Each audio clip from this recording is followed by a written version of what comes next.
नमस्कार दोस्तों, स्वागत है आपका अपने चैनल में। आज मैं आप लोगों को यह बताऊंगा कि किस इंसान की किस्मत कब बदल जाए, इसका कोई अंदाजा नहीं है। गरीब पल में अमीर बन सकता है और अमीर पल में गरीब। तो मित्रों, कहानी को अंत तक जरूर देखें। तो चलिए कहानी को शुरू करते हैं दोस्तों। बहुत समय पहले की बात है। जनकपुर गांव में एक गरीब और अनाथ लड़का रहता था। उसका नाम सोनू था। माता पिता की मृत्यु के बाद सोनू के पास ना कोई घर था, ना कोई सहारा। वह छोटे मोटे काम करके किसी तरह अपना पेट भरता। कभी वह किसी के खेत से घास काटता, तो कभी किसी की भैंस चराता। लोग उसे काम के बदले खाने के लिए कुछ रोटियां दे देते। इससे ही उसका गुजारा चलता था। रात को वह गांव के पुराने मंदिर के बाहर सो जाता। ठंडी हवा में सिकुड़ते हुए वह आसमान के तारों को देखता और सोचता, क्या मेरी जिंदगी कभी बदलेगी? एक दिन गांव के लोगों के ताने सुनते सुनते सोनू ने ठान लिया कि अब वह यहां नहीं रहेगा। उसने सोचा, अगर किस्मत बदलनी है तो मुझे अपने गांव से बाहर जाना होगा। उसी रात वह गांव के छोटे से रेलवे स्टेशन पहुंचा। जेब में एक पैसा नहीं था, लेकिन दिल में बड़े सपने थे। वह बिना टिकट मालगाड़ी में छिपकर शहर की ओर चल पड़ा। शहर के बड़े रेलवे स्टेशन पर उतरते ही सोनू को एहसास हुआ कि यह जगह उसके गांव से बहुत अलग है। चारों ओर भीड़ थी, लेकिन किसी के पास किसी के लिए समय नहीं था। भूख से बेहाल वह स्टेशन के कोने में बैठ गया। थोड़ी देर बाद एक कुल्ली ने उसे वहां बैठे देखा। कुल्ली ने उसके पास आकर कहा, अरे बच्चे, यहां ऐसे क्यों बैठे हो? सोनू ने धीरे धीरे अपनी कहानी कुल्ली को बताई।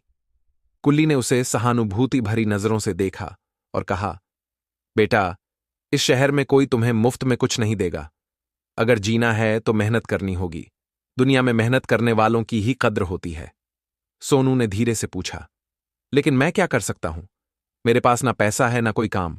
कुली मुस्कुराया और बोला, तुम भी कुली का काम क्यों नहीं करते? यहां हर कोई अपनी किस्मत खुद बनाता है। भगवान भी उसी की मदद करता है जो खुद अपनी मदद करता है।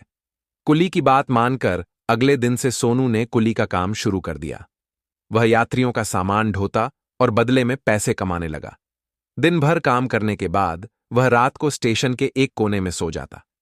ठंड और भूख अब भी थी, लेकिन उसके हौसले मजबूत थे। एक दिन एक ट्रेन से एक व्यापारी उतरा। वह सफेद धोती कुर्ता पहने हुए एक सम्मानित व्यक्ति लग रहा था। सोनू दौड़कर उसके पास जाकर कहता है, साहब, आपका सामान उठाऊं? व्यापारी ने उसे देखा और कहा, तुम बहुत छोटे हो, यह काम क्यों करते हो? तुम्हारी उम्र तो खेलने कूदने की है। सोनू ने उसकी बात सुनकर धीरे धीरे अपनी कहानी सुनाई। उसने बताया कि वह अनाथ है और अपनी मेहनत से अपनी किस्मत बदलना चाहता है। उसने कहा, साहब, मैंने सीख लिया है कि जिंदगी में बिना मेहनत के कुछ नहीं मिलता। व्यापारी, जिसका नाम मुलायम था, उसकी बातों और हिम्मत से प्रभावित हुए। उन्होंने कहा, बेटा, मैं तुम्हारी मेहनत और लगन की सराहना करता हूं। मेरे पास में एक कपड़ों का गोदाम है। अगर तुम काम करना चाहते हो तो मेरे साथ चलो। मैं तुम्हें अच्छा काम और पैसा दूंगा। व्यापारी की बात सुनकर सोनू की आंखों में खुशी के आंसू थे। उसने हाथ जोड़कर कहा, साहब, आपने मेरी जिंदगी बदल दी। मुलायम मुस्कुराए और बोले, यह तुम्हारी मेहनत का फल है। बेटा, हो सकता है भगवान ने मुझे तुम्हारी मदद के लिए भेजा है।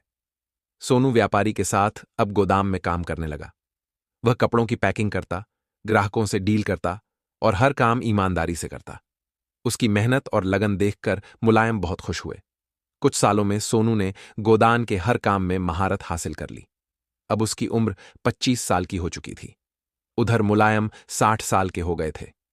एक दिन उन्होंने सोनू से कहा, बेटा, अब तुम अपने काम में माहिर हो गए हो। अब समय आ गया है कि तुम खुद का व्यापार शुरू करो। मैं तुम्हारी मदद करूंगा। मुलायम की मदद से सोनू ने कपड़ों की एक छोटी दुकान खोली। उसने अपनी ईमानदारी और मेहनत से दुकान को सफल बना दिया। धीरे धीरे उसका काम बढ़ने लगा। कुछ सालों में उसने मुलायम कर्ज भी चुका दिया।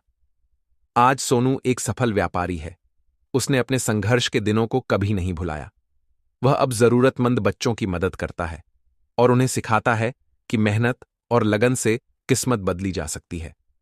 दोस्तों, यह कहानी हमें यह सिखाती है कि हमारी किस्मत हमारे अपने हाथों में होती है, चाहे हालात कितने भी मुश्किल क्यों ना हों।